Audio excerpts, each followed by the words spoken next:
Thank you very much, all of you, for joining our certification conference, and many thanks to the online participants as well. For those participating in person, we hope you enjoyed the coffee break. So now we are about to kick off the panel discussions. So as mentioned earlier by Andreas, we are having 4 panel sessions in total during the conference day. The first panel is related to the adoption of the first ever EU Cybersecurity Certification Scheme, the so-called EUCC, the EU Certification Scheme on Common Criteria. And I will now give the floor to Philippe Blot, the head of sector on cybersecurity certification in ENISA, to introduce his panel and lead the discussions. Thank you, Philippe.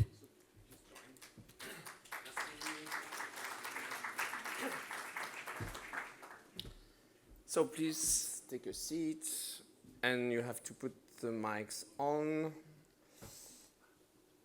This looks a bit formal, huh? But we'll try to accommodate. So I would like, thanks to introduce the panelists, and then we'll start with a short video to make you awake. So first, we try to have this panel with the different stakeholders that are implied into the application of the scheme. And so we have NCCA supervision.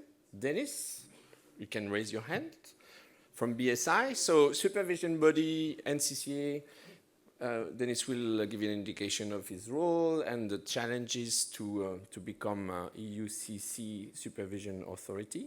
We have a NAB, so accreditation body, Rosalina. Rosalina will give the point of view of one important participant role in this setting the competencies of the ecosystem of the CAPS, both the ITSEFs and the certification body. We have a developer. Yeah, we certify solutions.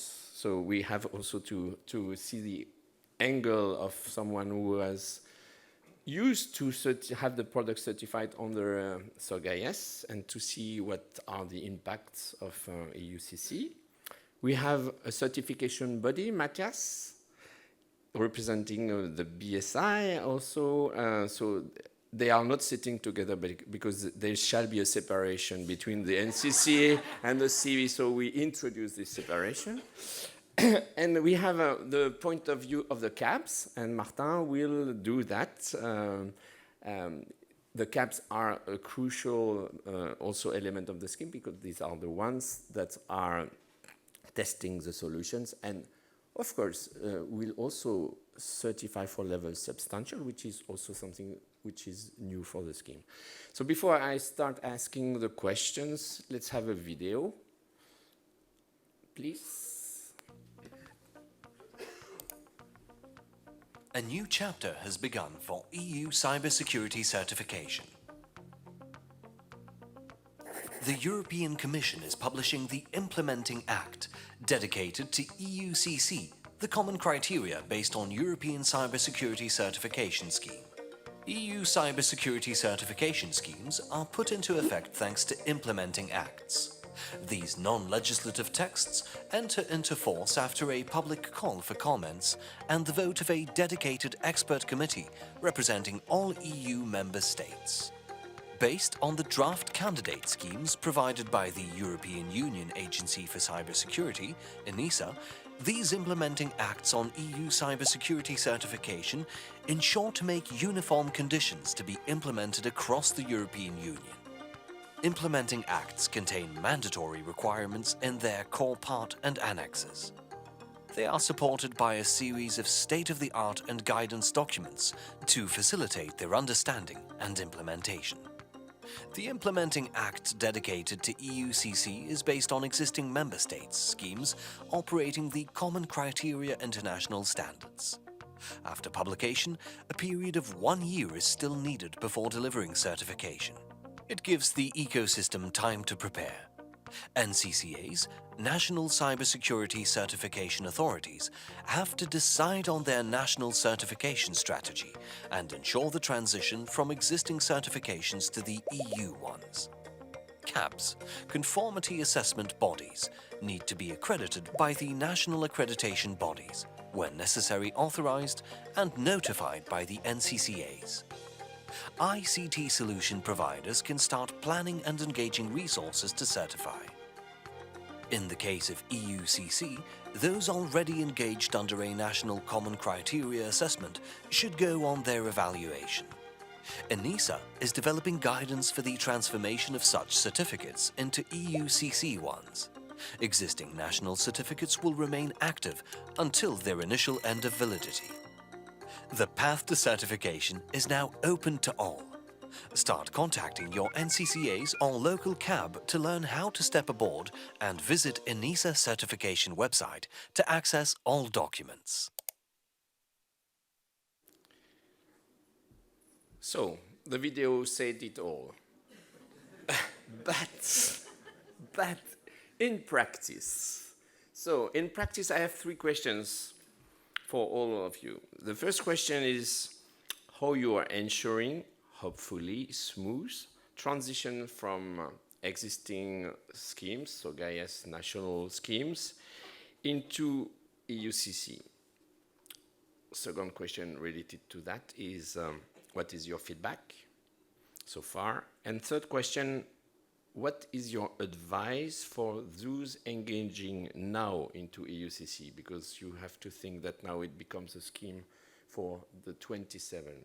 So everyone has possibly the opportunity to set up certification activities. So, which first victim shall I take? Matthias.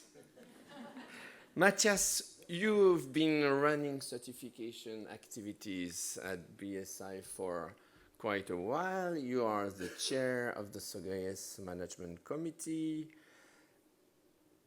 EUCC transformation of a CB. How does it work?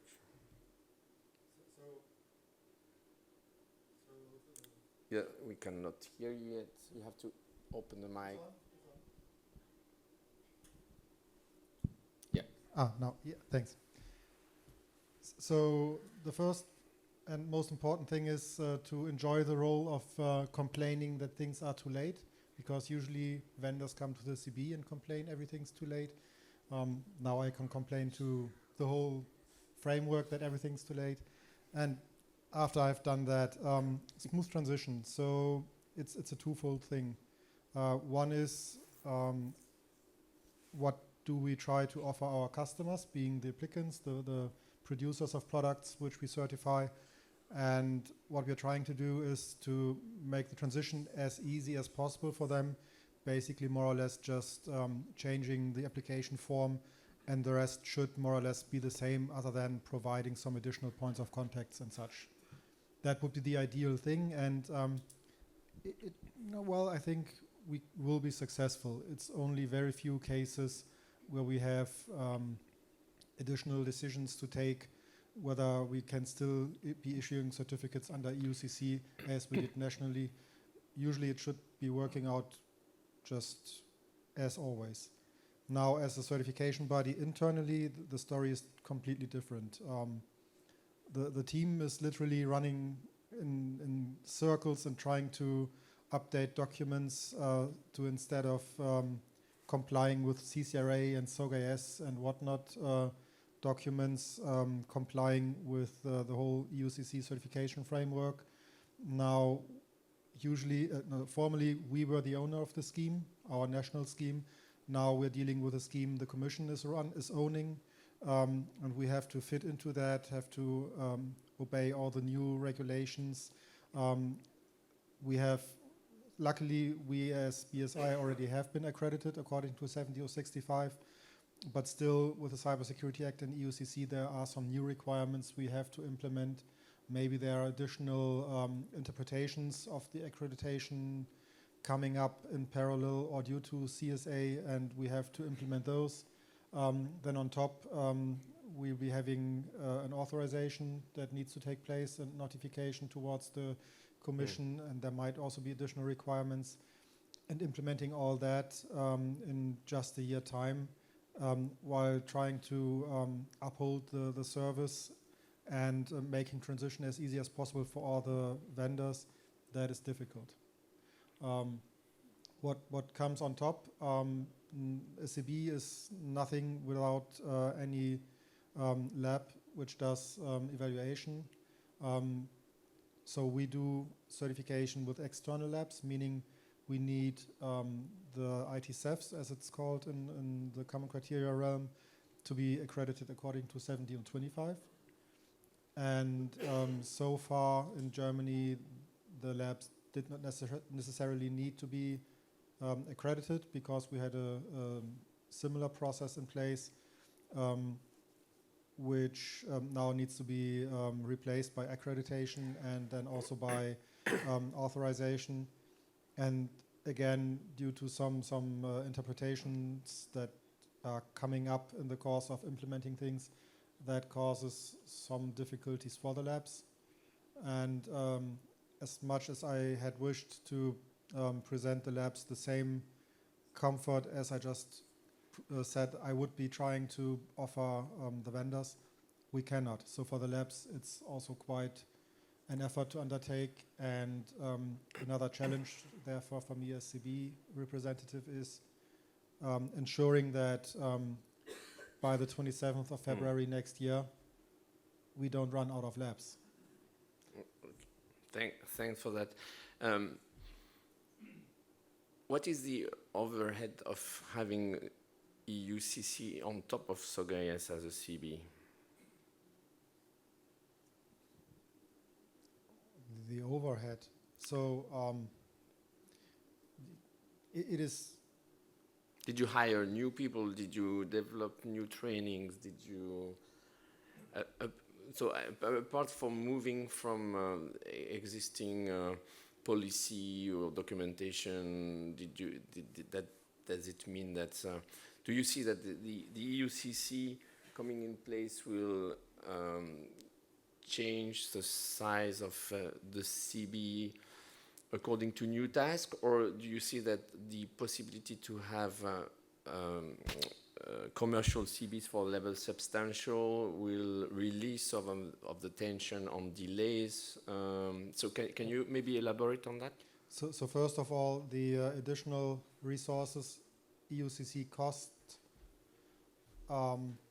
we invested in that back in 2018, meaning that we already did the ramp up, also to have the additional resources at hand to accompany the ad hoc working groups, to do the transition and do the prep work as far as possible. That being said, this year is intense. And in the next years, I do not expect that the overall number of resources we need will be decreasing, even though we will cease to issue substantial certificates, because I think that certification, due to European legislation, along with the Cyber Resilience Act, along with EIDAS and whatnot, certification will be something with a rising demand, and we will be facing struggles to make it more efficient, especially for vendors to have products being certified. So meaning we have to work on the standards, we have to work on the scheme to make a certificate cover more than just a single version, for example. So there's a lot of work coming up, but I don't think that it will be less work for the governmental CB. Martin, do you confirm so there were 2 points. There is 1 point raised by Matthias, is the difficulty to have the ITSF, the labs being accredited, and there is also an opportunity to set up private CAPs and CBs for the level substantial. So maybe the second part of the question. Do you see a trend or appetite for private CBs to be established? Yes, I do, and that basically allows me to answer the question of whether the TIC sector will be ready, and the sort of transition we have from SOGAIS to EUCC. And I can tell you, and the members of TIC Council in the room can tell you this as well, that the companies are already preparing for the transition from SOGAIS to EUCC. And as a matter of fact, I'm happy to tell you that we have a certain amount of elements that we would like to see finalized in the sort of the core elements of the transition from SOGAIS to EUCC that we would like to see finalized in order to ensure that we are fully ready by February 2025. So this does show, to answer your question, Philippe, that there is really a strong interest here, but there are just some small pieces that are missing. I can just cite a few.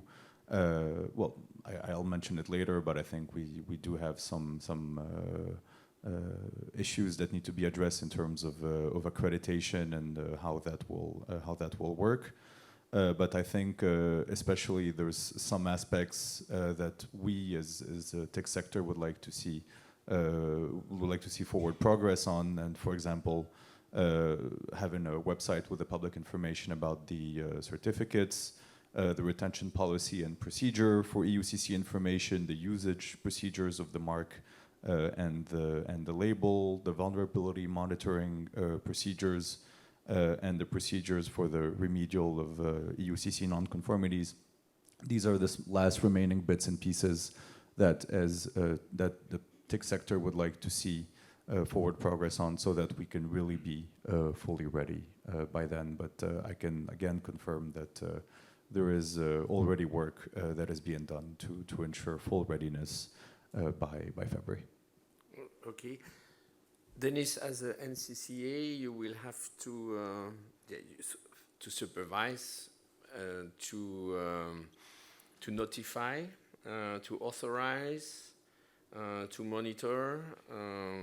So how ready are you? What are the key priorities you're setting for EUCC conversion? So at the moment, it doesn't feel like being in a supervision position. It's more like the service department. Because what Matthias just said, he's complaining about the infrastructure not being ready. He's not the only one who's complaining. Of course, we also have our accreditation body. We have to work together with the accreditation body to do the accreditation. Yeah, so the accreditation body is complaining, hey, it's a wrong standard to accrediting to, yeah, because it doesn't fit. So the labs are complaining because EUCC is much stricter on independence than it used to be under SOGAS. So we have strict requirements on independence, which come with more or less consulting is not allowed under EUCC for lab. And they used to do consultancy. So we have to deal with all those problems at the moment. We will manage, I'm pretty sure. So we will find solutions for every problem that we have. We can live with the wrong accreditation standard, at least for some time. We will find ways around the consultancy problem, but our main task at the moment is solving problems, not supervising, to make that pretty clear. Probably, most likely, we will end up with a better system in the end. The transition will not only take until next year, but we also heard from EA that we will move away from 70.025 as accreditation standard. We'll have new standards that will take a long time. So what I think is that for the next 5 years, we will be more in service mode than in supervising mode. But that is good if the outcome is well. So we will make notifications in time, I'm very sure. Probably not for all labs that we have right now, but for enough labs that Matthias is happy. We will also try to deal with one of the major problems, like the cross-border thing. Yeah, if Matthias wants to work together with a lab outside of Germany, that is at the moment really interesting to set up, because we don't know how to do that. It's shared responsibilities between different NCCAs, and we don't have sufficient state-of-the-art documents on how to do that at the moment. But it is important that we get to that point, because there are real cases where we have to make that work, and we'll find solutions for that, as I said before.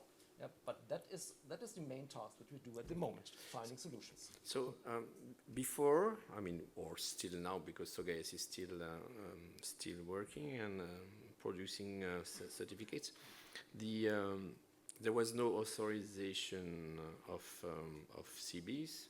There was the agreement, how you call it, of the ITSF, not the approval, but there is a specific term under SOGAES to verify the competencies of the ITSFs. That was done by the CB. Now it's supervision that does this authorization thing. So how did you transfer? How did you? What kind of deal you have internally BSI to set up the NCCA, which, as Dennis mentions, is not really a supervision. So I oversight from far away, but I'm involved into helping the guys and assessing also the guys. So how did you transfer or how did you set up the NCCA supervision so that it can authorize in terms of competencies and so on? So the authorization is very important for us, in fact, because as we know, and our accreditation body always tells us, 70025 accreditation is not enough. That standard is made for deterministic testing, yeah, for labs that put a sample into a machine and read out the result. That's what the accreditation is made for. On that, Dennis, I'm sorry, I will have to contradict you. And I apologize because under EU 5G NESAS, we are trying to build the new accreditation system which is for auditing and testing. And testing also will imply interpretations of the results and so on. And EA has just confirmed that the best ever standard was 17 or 25. So I mean,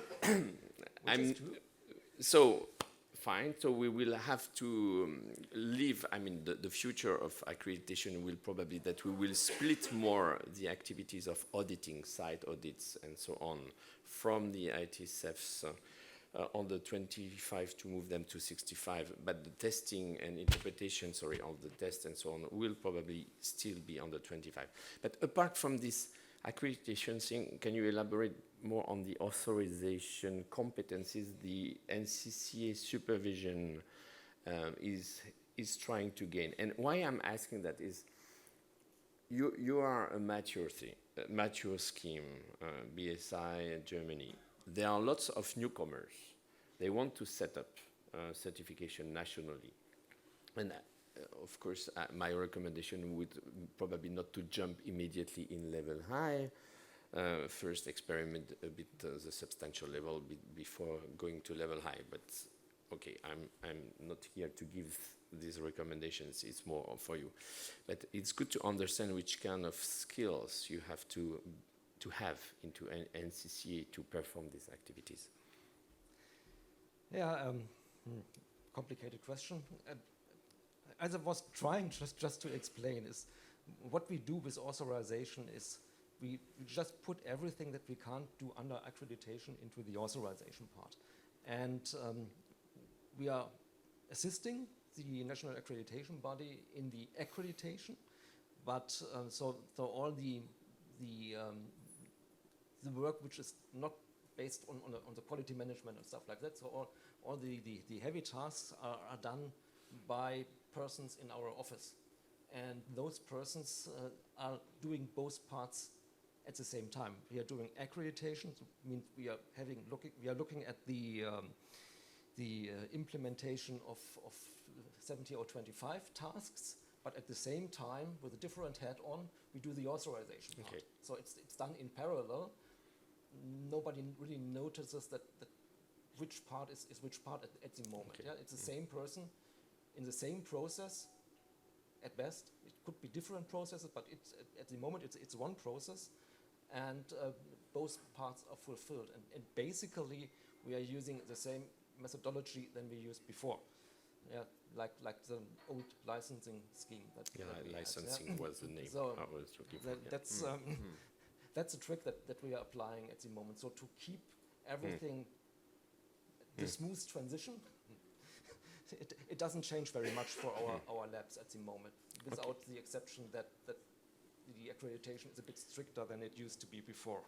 So just in terms of size of CB and NCCA at BSI, so how big is the CB that deals with CC or EUCC today?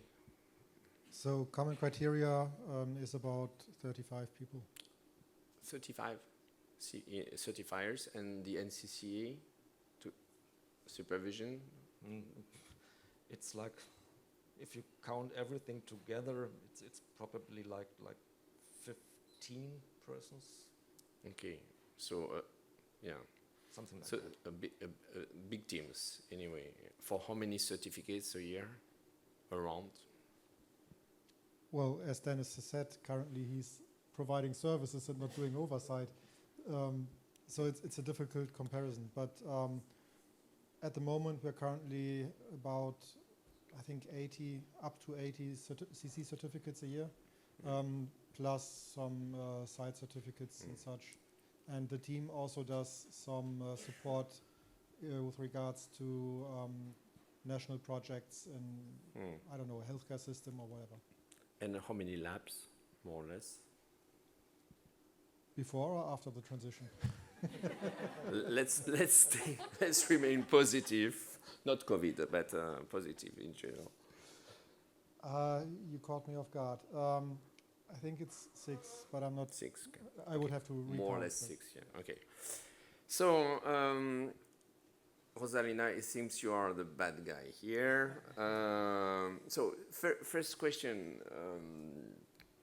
So accreditation, we can split the things. Accreditation of CBs, accreditation of ITSFs, and interplay with your national authority. So first, let's start with the last one.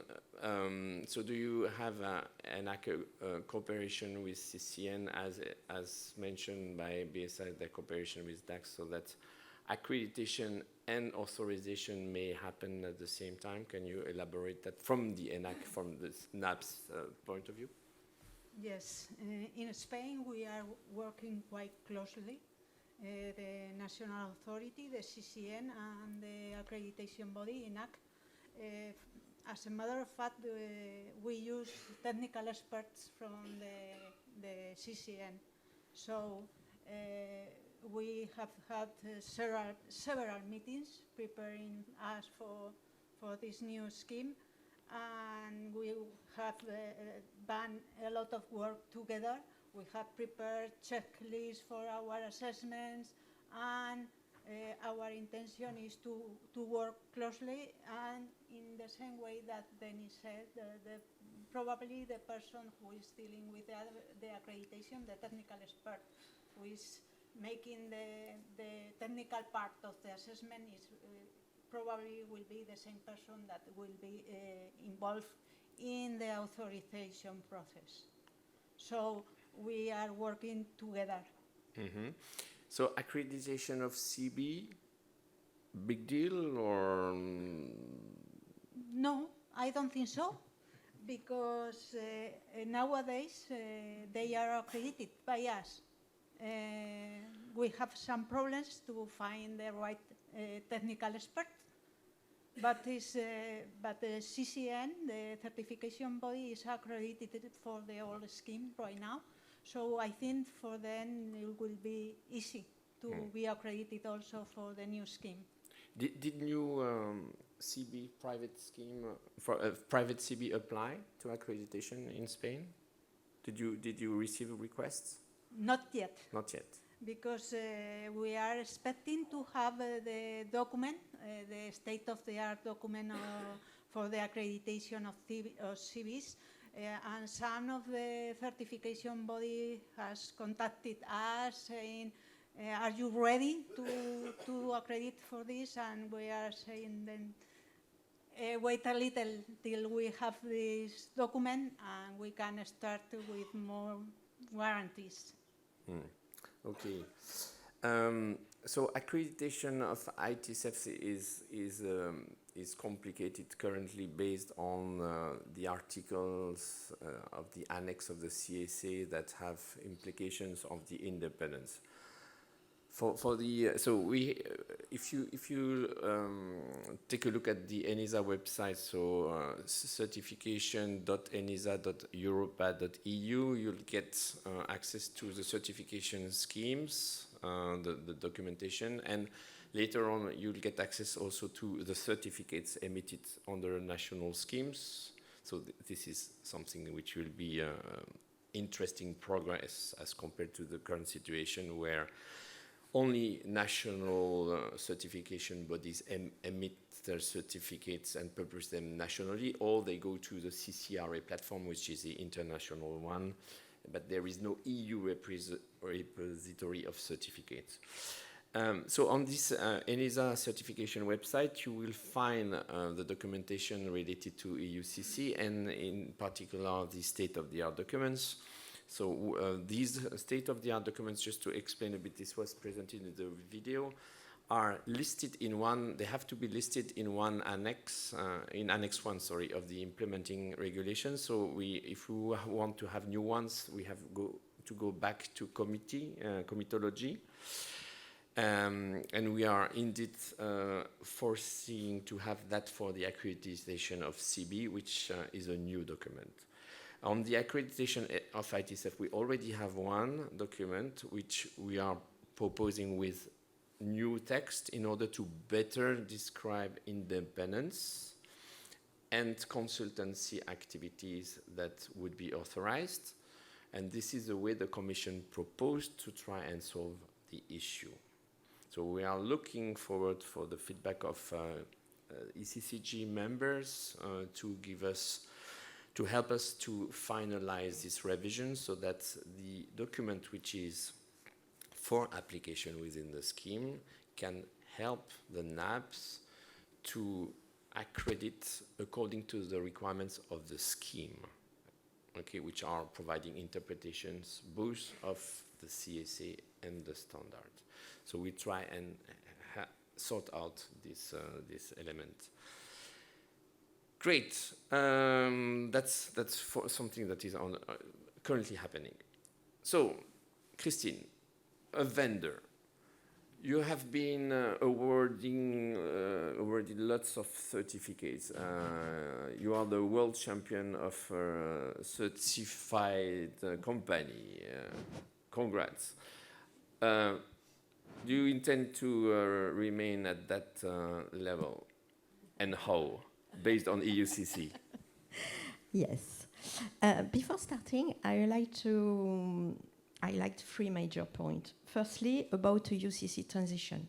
I would like to say that we did a pilot, and even if some points need to be clarified, it will work, I'm sure about that.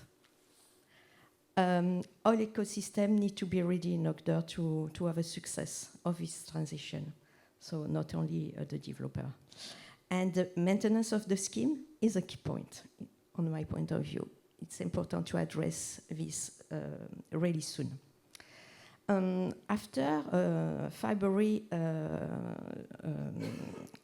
end of February 2026, obtaining a SOGAIA certificate will now be not possible. So if we would like to continue to have a common criteria European certificate, we need to be ready to use the UCC, and Thales will be ready. But the objective also is to manage this transition smoothly. So, but I like to say that developer couldn't work alone, and before developer be ready, we need to have the NCCA, the CAB, certification body, and lab. Notify, accredited, authorized, all the things, you know more than me. But I like to say the transition period is not only for the developer, the alignment with some new requirements, but this is all the system will need to be put in place. All the system, I mean the structure, NAB, CAB, and so on. But also, we need to have guidance and clarification on some point where we are some question. When we have some questions, sorry. Thales is on the adventure, if I could say it, a UCC adventure from the beginning. And we are ready and we are proactive to be part of all the action to work and to have a success of this scheme. As you said, SOGAIA certificate will not be directly transposed to a UCC certificate. We need to have some additional things to do. So, prior to the availability of the Implementing Act, we did a pilot under the ENISA umbrella in collaboration with a certification body and with an ITSEF, with a lab, in order to identify how to transpose SOGAIA certificate to UCC certificate. We had some point where we need to clarify. We have a list of topics to clarify. Of course, this tag needs to be reviewed. If you have a look of the Implementing Act, it is not exactly the same than the candidate scheme. We use the candidate scheme because it was the only thing available when we did the pilot. So, of course, we need to update this point, but I think it's possible. Nothing is not a problem, a real problem. So what you're raising is the fact that the full ecosystem shall be there, not only the vendor that has to... I would like to say that we need to have the NCC in place. We need to have the certification body and the lab. I need to know who will be the lab, who have the accreditation, the authorization, how to have the list, and also guidance. We need to have some point where we need clarification, and we need guidance on that. So, Christine, how long does it take from submitting a product to evaluation till it gets certified? In terms of evaluation, so more or less. I think it will be the same from the SOGAIA, to be honest. So, yeah, but what is the, it's 2 months, 9 months, 1 year? To do what? To have a... To certify a smart card, for example. Depends how much you pay the ITSEF. Depend on depend on the quality of the developer.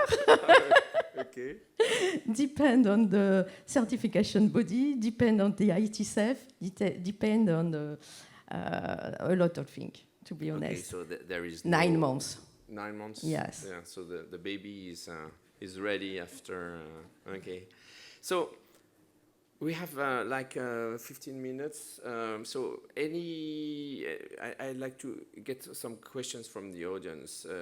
But do you have any... If you have only 5 minutes, I could add something. Okay. But I would like to so again, my point is that you have to ensure transition nationally, okay, because it's indeed happening. So you will have to emit EUCC certificates at one point. We are, so the maintenance organization, we have already set up the ECCG subgroup on maintenance. It started on Monday, so it's brand new. We will now establish the liaison with industry in order to facilitate the adoption of new SOGAIA documents that will be updated based on the new version of the command criteria, for example, and so on. We also, for the information, we are also trying to, with the commission is leading that, trying to see how to deal with mutual recognition. That's an important point, and one important also success story of CC, that there is a mutual recognition in place. Of course, with having new caps that operate at level substantial, which will be private, the question will be how to consider these certificates can be recognized on the CCRA umbrella, just to give an example. But there are newcomers, new industry willing to achieve certification. And you saw the list this morning of new regulations where presumption of conformity can be ensured through EUCC certification. So EIDAS wallet, CRA for some part of it, AI we'll see in the future, and so on. So for the newcomers and to support new regulation and to be more scalable, we will need potentially more efforts. What are your recommendations to the newcomers? Of course, maybe you don't want competition too much, but still it's good to have it. So, Martin, we'll start from there. Martin, what is your recommendation? New caps. How do they get ready? Do you have a training program at the TIC Council? Do you organize a forum? How do the old guys that perform certification and evaluation for ASG train the new ones? What are you planning for that? Well, actually, I think the answer is very simple, and you would be disappointed if I told you something else. But we all are playing by the same rules. It's as simple as that. Accreditation, minimal levels of training. We're looking into how our sector can also harmonize the way it is offering the services in order to make the services more, to make the tests more repeatable. Honestly, I'm almost disappointed to give you this answer because I'm not telling you anything new. And yes, internally we are looking at how we can support one another. So honestly, Philippe, sorry to say, but there is no fantastic surprise from my side. But we welcome, as always, all the new entrants into the market, as long as we play by the same rules. And this is why, speaking of level playing field, there was a bit of concern on the inability for some ITSEFs to offer consultancy services, but I understand this is being addressed. So I'm happy to hear. This is currently trying to be addressed, and hopefully we'll manage something good for the EUCC scheme. Yeah. So, Matthias, what are your recommendations to newcomers? Come to BSI for a training? Well, first of all, I'm not afraid of competition because I'm basically not paid on the basis of issued certificates. Okay. So, no, but seriously, competition helps improve the overall system, and it's not about competition who gets to issue the most certificates, even though there are some schemes currently running that kind of competition for the fun of it, but it's about improving the service, and the real competition we will be facing is the competition towards experts, who gets whom to cooperate with. So no fear. First real advice is don't let yourself be overwhelmed by the numbers that Dennis and I presented, what's going on at BSI. It's just an indicator for us being highly inefficient. We need so many people for so few certificates. But then again, also, if you fear the effort you have to spend as a country, well, try grouping up with similar-minded other countries, maybe set up a combined effort. Same goes for companies. Don't try the heavy lifting all yourself. Form teams. Of course, visit the experienced CBs, NCCAs, whatever your role is, talk to them, ask what their experience is. Most of them will be happy to give you advice, and mostly they will advise you not to copy what they are doing themselves, but to develop your own way of doing things so that the overall system benefits. And maybe don't try to do everything at the same time. Start small, start focused, and then evolve over time. maybe that's the best advice I can offer. Okay, thanks. Christine, you want new competitors? Why not? It's not really a problem. What is I the- like to add something of regarding course. Yeah, regarding the maintenance of the group. I said it's important to create the maintenance of the group. We know that it's ongoing, but I think we need to create the group. The group needs to start to work. We need really guidance, and I think we need to work together. So, to be clear, developers need to be part of this group, on my understanding, as it was done for the SOGAIAS. But there is, I mean, there is no plan to exclude no one. I don't know. I would like to only to say that. For me, it's important to communicate on that. On the ad hoc working group, we are working on the guidance in order to explain and clarify what was the transition, the additional element between a SOGAIAS certificate to UCC certificate. This document need to be finalized by the maintenance group, or why not by ENISA? I don't know. And if this could help a newcomer, people who are not really aware of what is it inside the UCC and who are already in SOGAIAS. For people who are not in SOGAIAS today and need to start certification, I think they need, training on the common criteria and on the UCC also. I think it's important to have contact with a company consultant who already know this kind of activities. You need support to address this kind of thing. Okay, thanks for the advice. And Martin, you wanted to No, react? just thank you very much, Philippe. A two-finger reaction on what Christine is saying, but from the perspective of the council, and Philippe, you mentioned it, but looking into mutual recognition agreements with labs that are located outside of the EU is important. We hear from the customers of the cabs that we represent that this may be hampering the uptake of EUCC from manufacturers who are located outside of the EU. So in terms of newcomers, this is something we're very comfortable with, I have to say. And also ready to support in any way. Okay, so Rosalina, the NAP system is already installed. But maybe some NAPs didn't perform so far accreditation related to cybersecurity and/or CC cybersecurity certification. So, what would be your recommendation, and do you have EA activities to train, share knowledge? What would be your recommendation as a NAB or in conjunction with relation with national authorities and so on? Well, to national accreditation body starting to work in this field, I will give them two advices.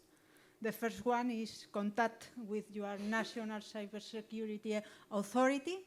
You need to work together jointly, and you must try to avoid duplication of work.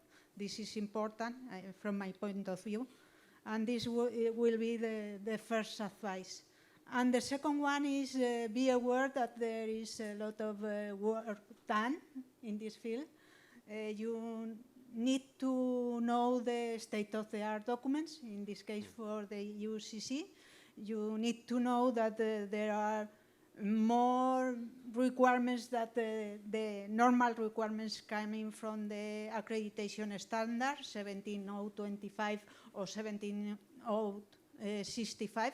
You have requirements coming from the state-of-the-art documents and from the Cybersecurity Act. So you need to be aware, you need to be well versed on these documents so that you are ready to start to work in this field. Mm-hmm. Thanks, Rosalina. Denise, any recommendation to open a service as an NCCA to help the other guys to be notified, authorized, and so on? I think that we will soon, very soon, at least with the CRA, when the CRA is in force and when we have thousands, millions probably of products that need to have some kind of conformity assessment. And one of the options is presumption of conformity by EUCC. Other options are other types of conformity assessment, but in all those cases we are talking about basically the same competences. We need private CBs, full stop. We need them. We just need them because otherwise we cannot do certification at that amount or conformity assessment. Yeah, and what we are aiming is at making that as harmonized as possible or as simple as possible to have an accreditation or get a notified CB under CRA, CSA for EUCC. And that is probably also an incentive to get into that business. So for the thanks for that, and Dennis. In his slides, Andreas mentioned the EUCC CRA interplay. So we have established a first version of a study that allows to see how to map CRA essential requirements into CC equivalent requirements. We have done this analysis. We will update it based on the latest version of the CRA. And we used the opportunity to check the requirements that would apply to the cabs that would be notified under the CRA to see whether they are more or less aligned with the cabs that would be notified under the CSA. And the answer was rather good, that if you are potentially accredited and notified under CSA, you would be eligible to be notified under the CRA, which is maybe the notification authorities will be different, but in terms of competencies expected from these cabs, they are rather similar. I mean, the CSA conditions of the EUCC allow to match the requirement. So it's good news, potentially for the ecosystem as well. Any question from the audience? Yes, please. We have two questions. I think it's good. I don't have, can you, so we'll start over there and then the mic will go to you. Thank you. Can you hear me? Yes. So I have two short questions regarding the transition from SOGA. Can you speak a bit louder, please? Can you hear me better? Yes. So I have two short questions regarding the transition from SOGA to EUCC, in particular the transition of all certificates to new ones. So my first question is, when will the guidance be available to the community officially? And the second one is about the organization of NCCA or CB. Are there some specific organizations which are playing to both manage transition of SOGA certificate for those that request it, and also manage the day-to-day certification under UCC? Thanks. So on the first one, so we already have a guidance document that was established by the ad hoc working group, so we have to revise it. That's a given. So I wouldn't bet that we get it renewed by tomorrow. So the day after tomorrow, maybe. No, a couple of months, I guess for sure. This is a valuable document, so we can use the experienced guys that participated to the pilot to give an update, to participate to the update. So we will try to release it. I guess it should be nice to have it after summer. That would be already very nice. On the second one, not sure to understand the question. Matthias, did you capture that? Because as a CB, you will have both to emit SOGA certificates, EUCC certificates for new products, and possibly transition of existing SOGA certificates into EUCC certificates. Okay, this is the CB part of the NCCA at level high, right? This is not something that the supervision body will do. It's a CB activity. Right. It's our certificates, and the first one to get in contact with is the CB of every member state or private CB who has to deal with whatever is going on regarding those certificates. Also, revocation of certificates, the first point of contact is the CB. So every measure that is in line with transition to or reissuing certificates or doing certifications on the basis of former evaluation work, all that, the first point of contact will be the certification body. Okay, second question, please. Yes, good morning, citizens. Thank you, Mr. Chairman. My name is Angelos Harlaftis, Epafos Advisors. We represent here an open source community of the Europeans and Mediterraneans, the Codex community. And the Codex community sent me a message for you.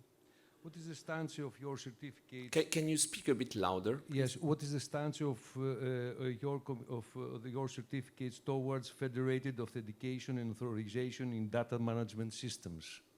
Thank you. So the answer is yes. But yeah, again, so what is the activity into database certificate? I guess it's related to certification of databases or something like that. I mean, so not sure this is commonly done at EU level, but maybe BSI, you did some? Yes, so there is a collaborative protection profile for database management systems, which would fall into the category of substantial. Those can be certified also under EUCC, but currently I'm not aware of any European regulation or procurement policy making use of that. So it is not something that within directly the certification community needs to be addressed, but something that rather where we make use of certification, for example, in the context of the Cyber Resilience Act, this should be discussed. Okay, so many thanks. It's closing our no, we have another question. Okay. Philippe, if I may. Yeah, if you have a question, Xenia, I will happily answer that. Actually, we received a question on the chat that I would like to pass to our panelists. So it is, what is the interaction between EUCC and CCRA, the Common Criteria Recognition Agreement? Thank you. Okay, so as CB emitting certificates under SOGAE, CCRA, and next to come EUCC. Andreas, some views? I'm sorry to do all the talking. Apologies. So next week there's going to be the CCRA meetings in Berlin, and the CCRA has invited the EU Commission and ENISA to participate and to discuss how to, on one side, continue operation as an intermediate solution, being confronted with, for example, as you've mentioned, private CVs issuing certificates that should be recognized under the CCRA. So the CCRA, generally speaking, has shown some readiness to move towards accepting those kind of things under certain conditions. That needs to be discussed. And on the other side, of course, the CCRA members are either as CCRA or as individual countries, so I hear from them interested in engaging a true mutual recognition of certificate, meaning they want to be capable of also emitting EUCC certificates long term. So that's something that needs to be discussed and is under discussion between the involved parties. Great. Are we done? Cool. Thanks. So thanks to the panelists, and I hope this highlights how easy it is to transition, more or less, all the challenges and the advice you're getting from these wise guys. Thanks a lot.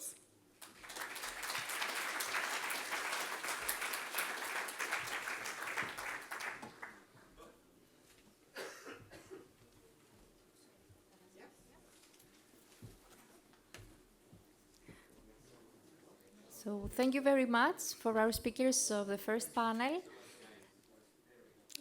The next point in our agenda is about the EU digital wallet.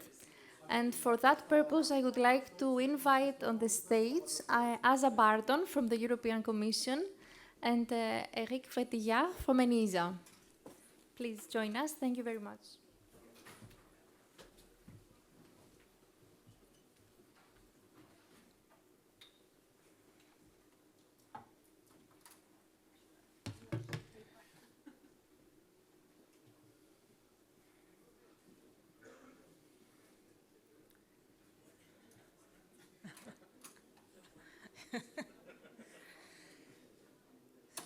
So, hello everyone. My name is Åsa Barton. I am replacing today Norbert Sagstetter, who was in the program to present the wallet. Unfortunately, he couldn't make it, so I am here today instead, and I'm sharing this presentation with Eric. So I'm first going to give an overview of what the wallet is, and then Eric will do a deep dive into the certification challenges with the wallet.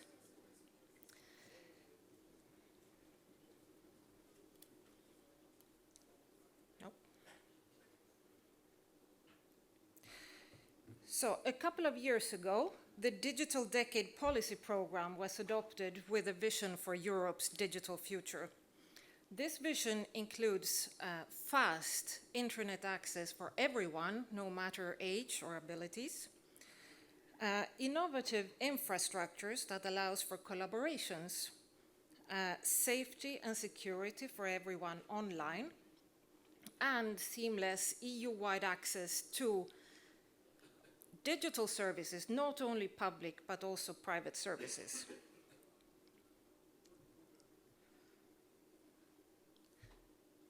Nope.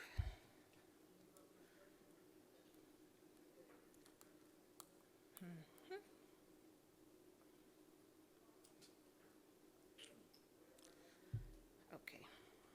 I'm having some issues with this one.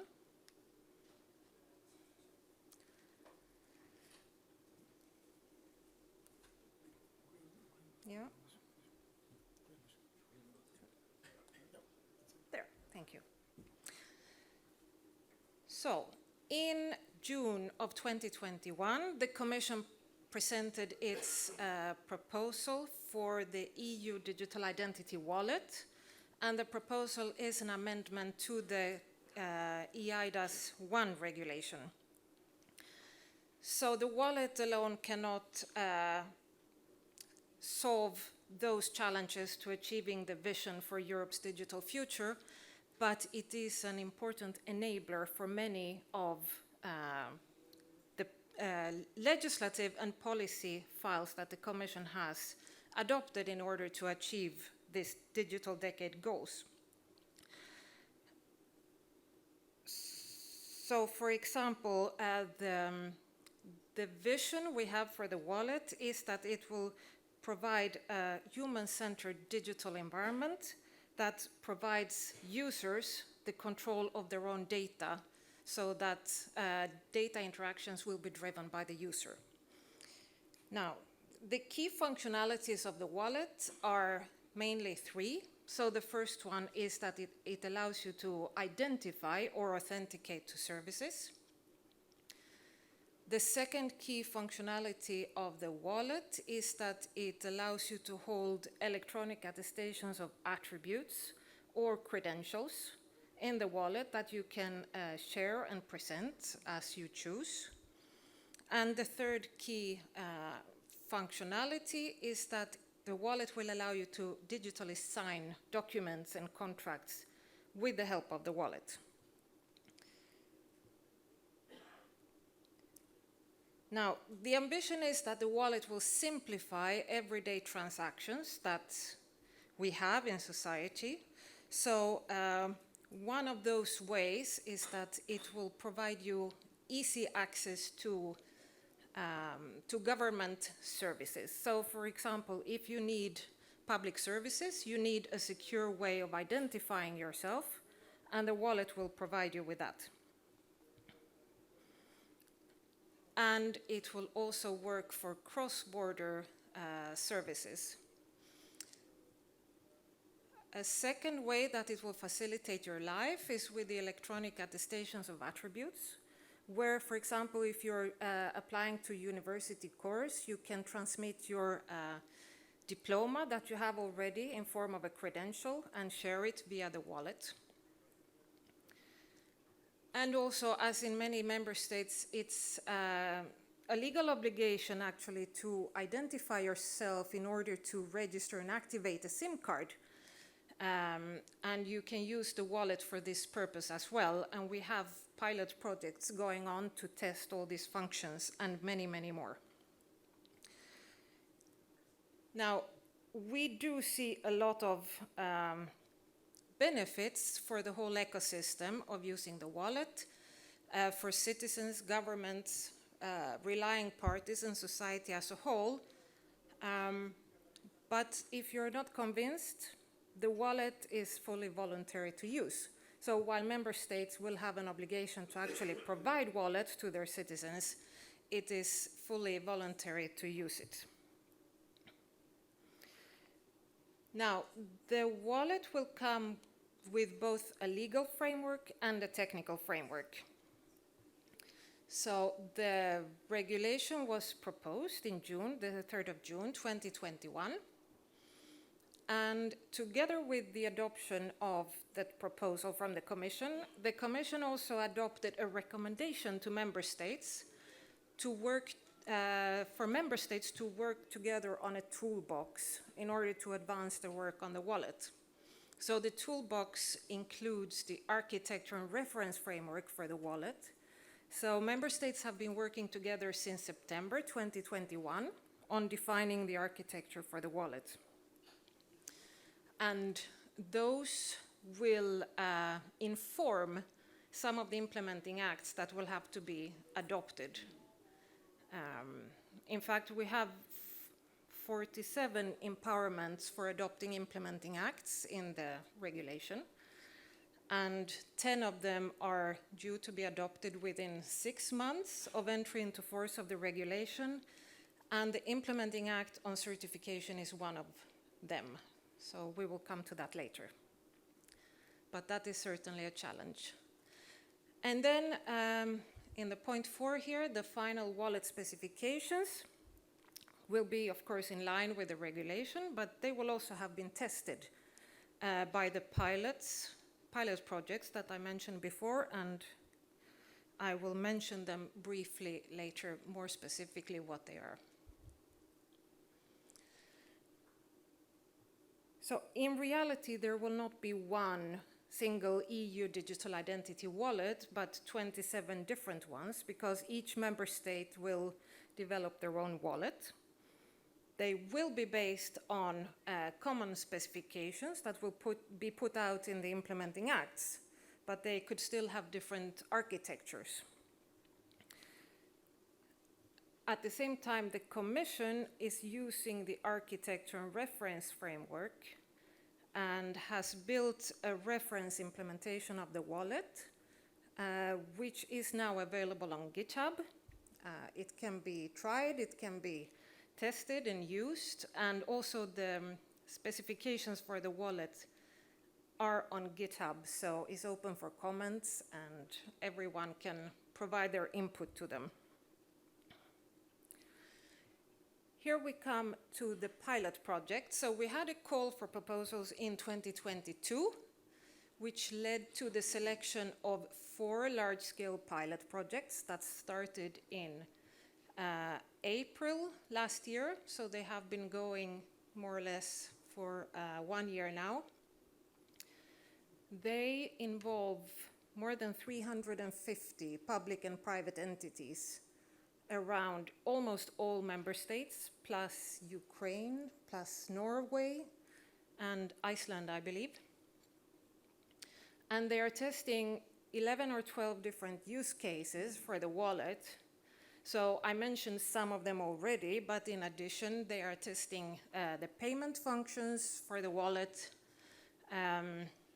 health, exchange of health certificates, the digital driving license, etc.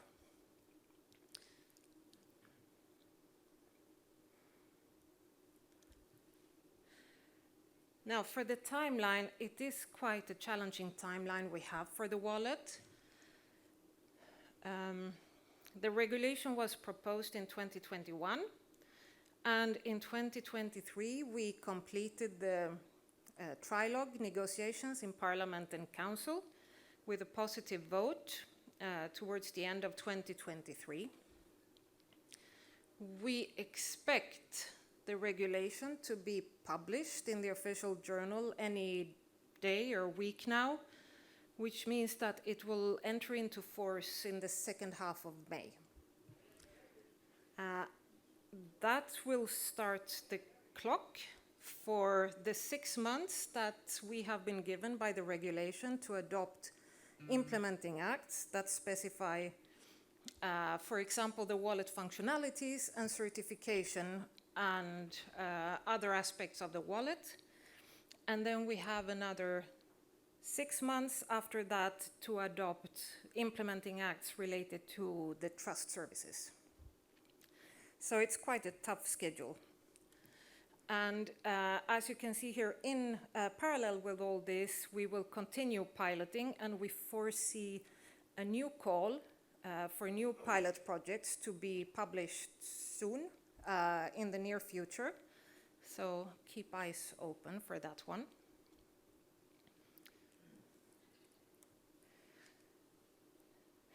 Now, so Article 5C of the regulation makes certification of the wallet mandatory, and that is, it is mandatory to certify against cybersecurity as well as non-cybersecurity requirements. And there is also an option for certification against GDPR requirements, but this is not mandatory. The certification should be done against level of assurance high, as specified in the regulation, and will of course be carried out by the conformity assessment bodies in member states. The wallet should be certified against a cybersecurity scheme that is relevant for the wallet.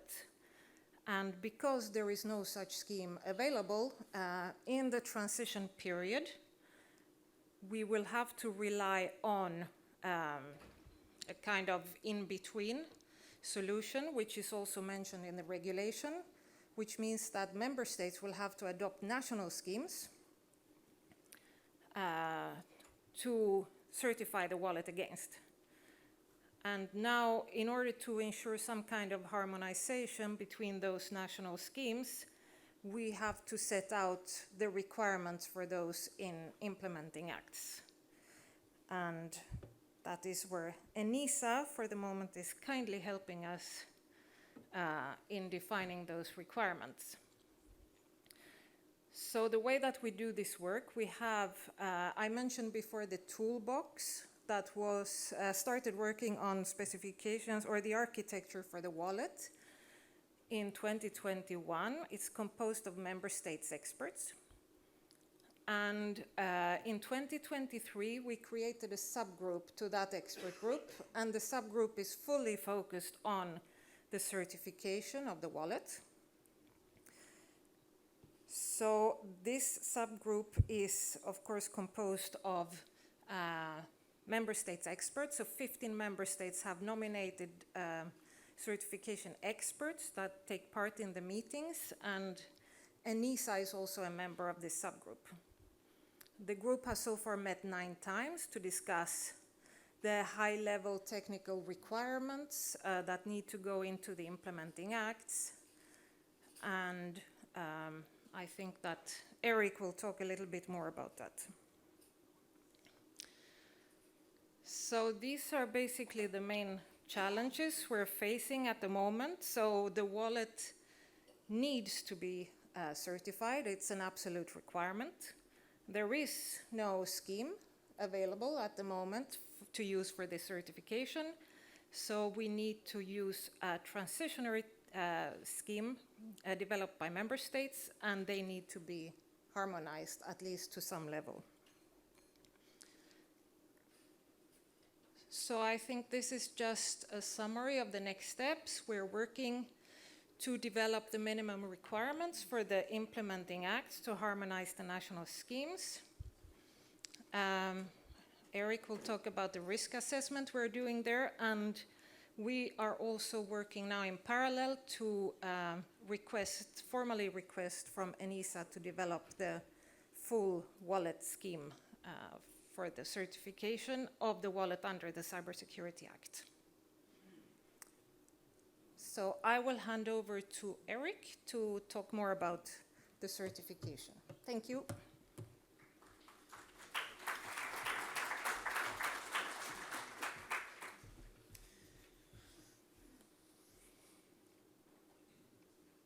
happening? Huh? It's the same slides, huh? By the way. It's the yeah, but it's thank you.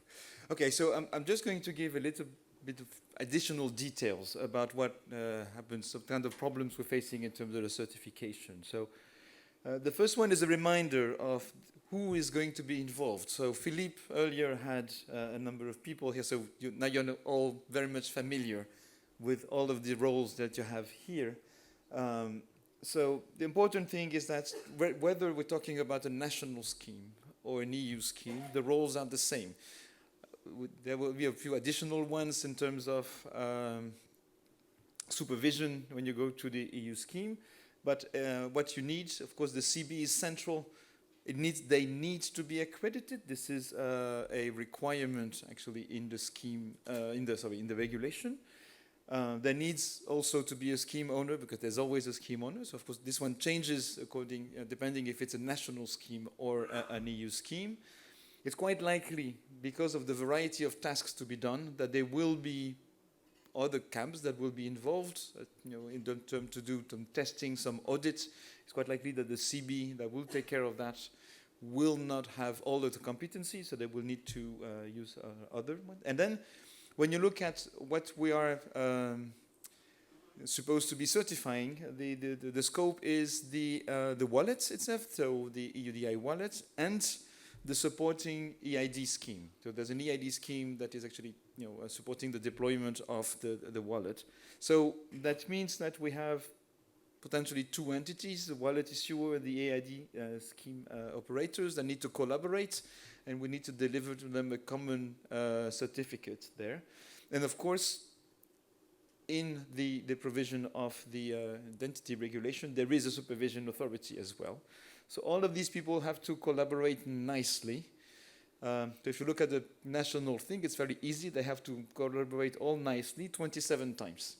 No problem. So it will go very smoothly. We all know that already. Everybody is ready. So the challenge is, of course, to be able to help this to happen as smoothly as possible, first over the 2 coming years on the national thing, and then to have a smooth move to an EU scheme. So this is why we've been starting to work as early as possible, so that we can at least harmonize on the most important aspects, so that the national schemes are established in a way that at least shares the most important common things together. And then we can move to the EU scheme without forcing everybody to redo everything from scratch, because we've changed everything. So that's why we're starting to work a bit like for the AI, but this time we know we have to do it. So we made some pre-studies and helping the Commission as well.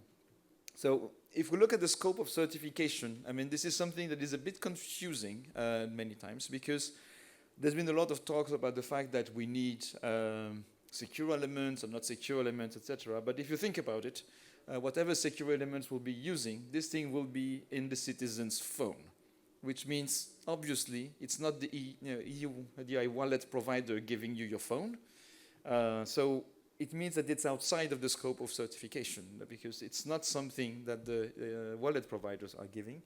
So the only thing we can do for all of these things is actually to make assumptions. So there will be a significant part of the work that will be, what assumptions do we want to make? This is, of course, very important. It would lead to some interesting discussions, because, of course, the stronger the assumption, the easier it is to certify. If we ask everybody to have a full smart card certified, blah, blah, blah, easy, except that most phones don't have that. So it means most citizens won't be able to use it. Now, if we lower these requirements, then we get into a situation where more phones will be acceptable, so more citizens will be able to use it, but then it's more difficult to certify. So we have to find the right balance between these two things, so that we get the maximum reach while still being able to certify. So we want to avoid the situation where nobody can use it, and whether it's because there's no certified wallet or because no phones are actually eligible. So this is some of the problems. And then on the side, it's slightly different, because of course anything which is related to the IT or the cloud service or the ISMS that the provider would be using, it's most likely outside of the scope, because we're not going to say exactly define these kind of requirements, but it's still something that is provided by the wallet provider or the EID scheme. So this is something on which there is much more control than from the two other ones which are related to the users. Yeah. And then the other thing is that in addition to the product aspects of things, we also have some processes. So there are a number of processes that are kind of obvious. There is an onboarding process for ID. So this is something that already exists. There are schemes there. So this is something we can reuse what has been done so far. There's also something about the provisioning, the deployment of the thing. So how do you get, the keys or any kind of data where it's supposed to be? These things are sensitive. It's not something that you do that easily. So we have to make sure that these also are in the scope of certification. And same thing, it's quite likely that there would be at least some high-level requirements on the development processes and the operations globally. So to make sure that everything is okay in terms of security. So that's a lot of work. Overall, we kind of determined that the things that suits best is to say that what we're going to certify is a service that provides an EU wallet, EUDI wallet, because in the service it's very easy to combine both product-like activities and processes. So, okay, most likely this is the way it's going to be there. Now, the other challenge is that there was a mention earlier by Osa that there are multiple architectures. Some people will be using some security from the mobile phone. Some people will be relying more on security that is on the remote infrastructure, through HSMs and things like that. So how do we deal with that? So I think one conclusion that we reached more or less already is that at the core of the scheme at the beginning, there will be an activity to analyze the architecture and derive from the architecture the exact things that need to be done in terms of the certification. So this is something where we have, some good ideas. So we know, for instance, that signature keys, they're going to be in a secure element in an HSM, something that looks like VAN 5. So that we're going to be looking at common criteria. We know to do this. This is simple. Now, when we look to the other functions that are more the ones that are implemented, at least partly in the mobile applications, then things are a bit more blurry. So this is where we're going definitely to need this analysis of the architecture, or the full architecture, in order to determine exactly the activities that are needed. So the way in which this will happen, this is still definitely very much under discussion, but the fact that there will be at the very beginning an analysis that will first, determine and make sure that we know, and everybody agrees on the activities to be done, and that we also agree that this analysis, the architecture, meets the basic requirements or covers the risks that have been identified for the wallet. This is something that will happen as a first step into the certification. Then there was a mention of the challenge of the national schemes. So what we're working right now on defining some constraints on the national schemes. So what we're trying to do is some things that are fairly simple. The scope, of course, that we have been describing is part of that. So we will have a description of the scope. We're also looking at things like if you look at the questions that are raised in the 17067. So we're trying to make sure that we harmonize as much as possible the things that don't need to be different in member states for any reason. So we're trying to make some requirements so that the schemes, at least in the way they operate, look like each other. So, for instance, making sure that the maximum 5 years becomes something that is much more of a requirement. So we make sure that we won't have too many differences there.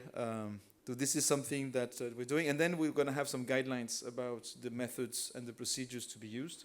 Not necessarily fully mandatory requirements, but at least some guidelines, because once again, I mean, there's a 6 months deadline to prepare this thing. We cannot have a full methodology in 6 months, but what we want to do is to, in this first step, have a sufficient guideline so that we can frame the work, and then we will continue working later about that, and doing for the other harmonization through the development of the EU scheme. And for the member states that are present and could be worried about what you need to do, we will continue supporting also the member states as they have to set up these temporary schemes, because this is not going to be easy. So we'll make sure during the development of the EU level scheme that we continuously have worry about the work that needs to be done also at the level of the member states.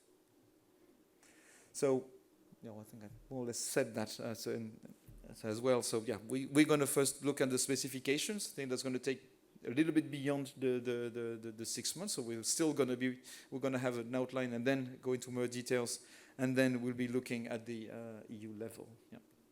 So thank you. Yeah,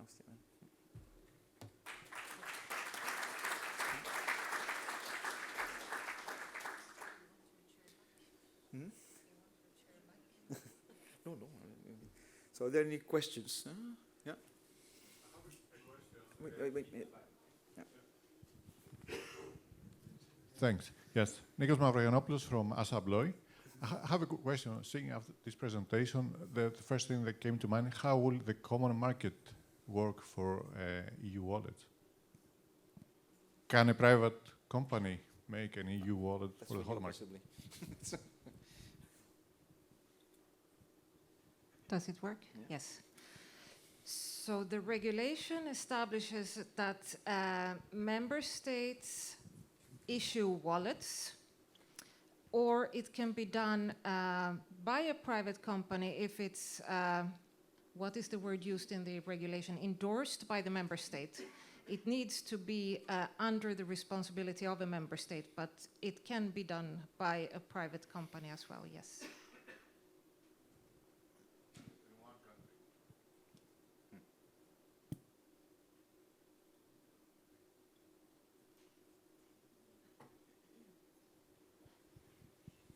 Good morning, Jean-Daniel Ossel from Thales. We see that this is a temporary period until, as I understand, there would be a certification scheme for the wallet. How long do you think this temporary situation will last? Because as I understand, as a wallet provider, for example, like Thales, we would have to certify for each of the member states during this transition period. And so hopefully when the scheme is available, we'll have to certify only once. So I was wondering, are we looking to 3, 4, 5 years? Okay, I mean, first I was supposed to deliver the cloud scheme in about, I think it was 1 year, 18 months. Okay, well, so I can promise you whatever, we'll see what happens. I would say that I wouldn't see anything happening before 3 years. So you will have to certify once through the national things. Normally, because of the 5-year duration, you should not have, because that means then more or less 7 years. We should be able to do something in 7 years. So it means you have to go once through the national but then if you look at your particular case, where you will be delivering, for instance, maybe some things on secure elements. The secure elements themselves are out of scope. They have to be certified for some other means. And the other ones, it's quite likely for the secure element side to be a common criteria thing. So if the same application from your side is used by several member states, you will get only one common criteria certificate, and then that certificate will be used in the certification of the wallet as one of the components. Now, of course, if you develop one application per member state, I mean, you understand, huh? I mean, you have to get as many certificates, and that will not change when there will be an EU scheme. If the applications are not the same, they're not the same. You have to certify them, each one of them. So I don't think it will change much for most of the components. It's mostly for the wallet provider themselves, the integrators, that will have to make all of these components, put all of them together. But I think that for some of the people providing the components, it will not change much, because anyway, they will rely on most likely sub-certifications to do this, and those, if we can rely on EUCC in particular, that will not be an issue. I mean, I was mentioning there could be some things also on cloud, IT, whatever. If you can rely on the UCS if there's a cloud, okay, fine. I mean, that will work as well. So we'll see, what happens, but it will be definitely a composite certification. It's not going to be we put everything in one big basket and then put 5 ITSEFs, CABS auditors around the table. No, I mean, you do things by little steps. Yeah.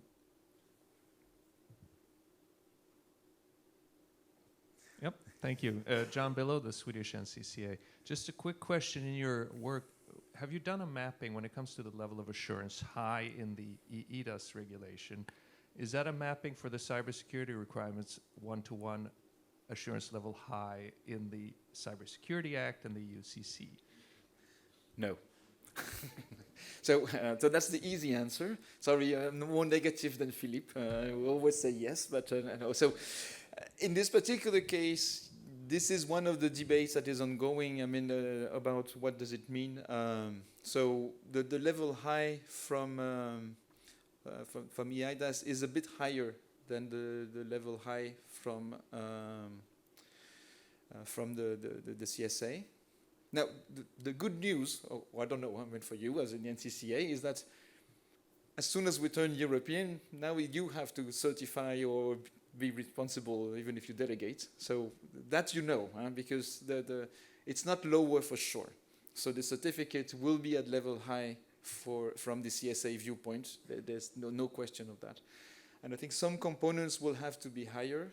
But I think the big question for me is that here we're talking about a composite scheme, including product aspects, processes aspects, and it's slightly different from just a product itself. So in particular, we get in some situation depending on the combination of products you have, the processes you have to support it, you may reach level high with products that are not all at the highest level. So, so for instance, you may not need to have VAN 5 everywhere, as long as you have a convincing,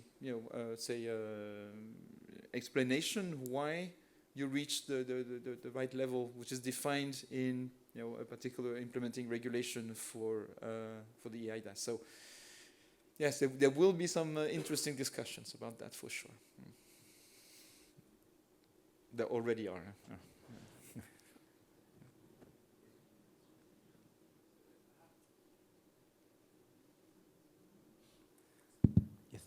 Thank you. One short question regarding this initiative. As part of this work, aside relying on the European certification scheme, will you open the door also to other certification methods, maybe as part of the national scheme, that would be more suitable for some components of the wallet?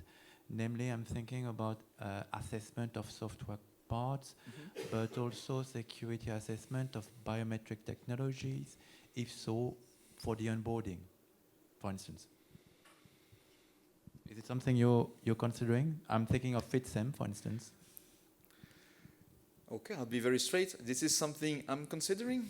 I'm not sure that everybody wants to consider, all of these options. So this is something that will have to be discussed once again with the expert groups, with the member states. In order for something to work, once again, it has to be as harmonized as possible. So we'll try to make sure that if we accept some assurance from other schemes, then there is an agreement on what it means and how it can be used with what's limitations. So, I mean, as you know, I still do some work on the cloud service scheme, where we do have a mechanism there, which I'm suggesting to use, which is the dependency analysis, where we actually have defined means to assess the quality of assurance documentation we're getting from other schemes. So this is something that I'm proposing to reuse, for the wallets, because we know that there will be, some of these other schemes to reuse. We'll see how far that goes. Again, we're at the very beginning of the process here. Yeah.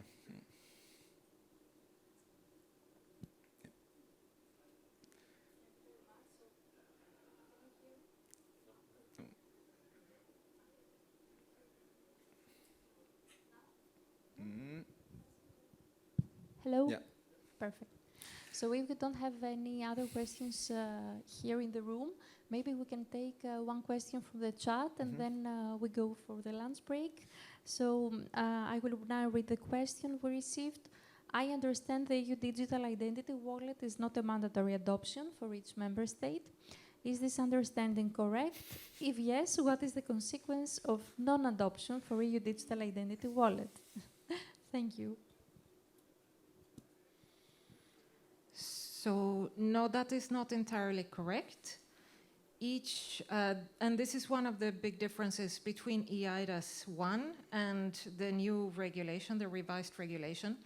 Member states are obliged to issue the wallet, and they are obliged to give it to citizens and businesses who want to have one within the constraints of their national regulations on who they give digital identification to. So it is not a choice for member states. It is absolutely mandatory. The only voluntary part is for users. No user will ever be obliged to have a wallet or to use a wallet. Okay, so I see that somebody who really wants to ask a question in the back. Yeah. Last one.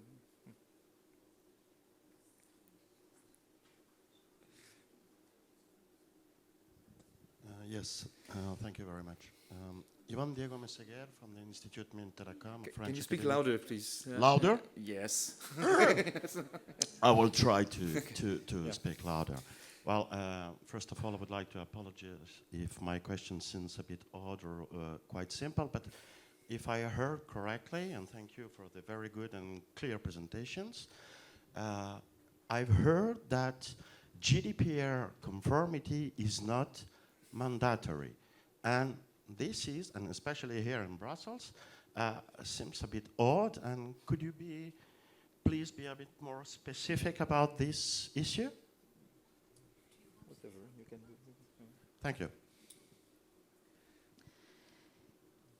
Yeah, maybe this was not entirely clear from the presentation. GDPR compliance is absolutely mandatory. There is no question about it.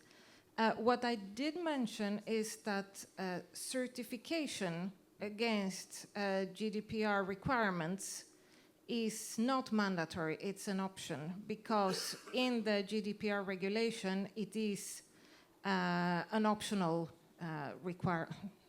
not an optional requirement. It's not a mandatory requirement, it's optional, and it can be used also for this purpose.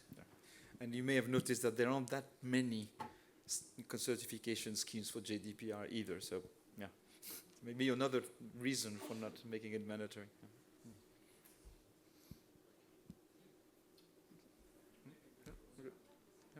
Hello.